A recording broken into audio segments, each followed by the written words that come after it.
Pupunta ka eh. Hindi tuloy ako nakapaglinis ng bahay. Hindi ko naman alam na darating ka. Okay lang po yun, Nay. Biglaan din po eh. Gusto ko lang din po makita niyo yung girlfriend ko. Teka, what did you say? Maglilinis ng bahay? Itong bahay na to, na madumi at masikip, may ililinis pa ba to at iaayos? I can't imagine na tumira ka dito before. Babe naman, huwag ka naman ganyan. Dito na ako lumaki sa lugar na to. Si Mama kasi, ayaw niya sumama sa akin sa bahay. Mas gusto niya dito.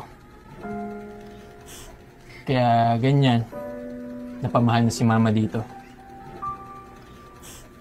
Kadiri pala mama mo, no? Ang ganda-ganda ng house mo sa QC.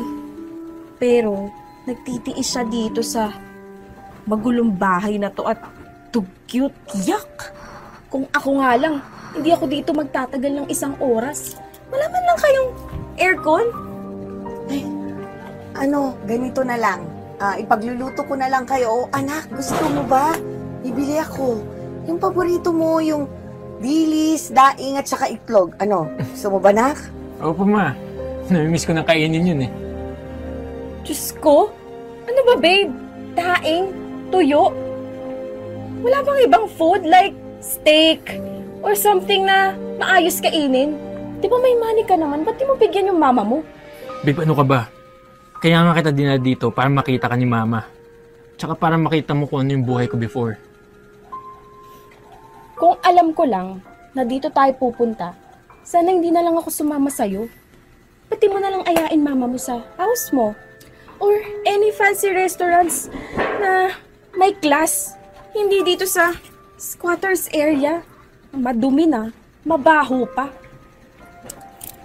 Kung ganyan ng food nyo, wag na lang. Teka lang nga ha.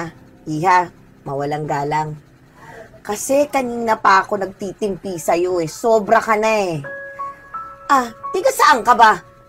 Nay, tama na po. Aalis na lang po kami. Pasensya na po, Nay. Amy, let's go. Sandali. Walang aalis. Saan kayo pupunta? Tsaka nga, nak, saan mo ba napulot tong bruhang to? Sobra makapagsalita kanina pa eh. Akala mo naman, ginto ang bilat. Hoy, excuse me lang din ho.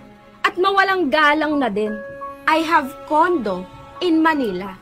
At ang parents ko, maayos ang buhay sa Manila. Not like you na dito sa slums nakatira. Let's go na, babe. Alam mo, napakabastos mo eh, no?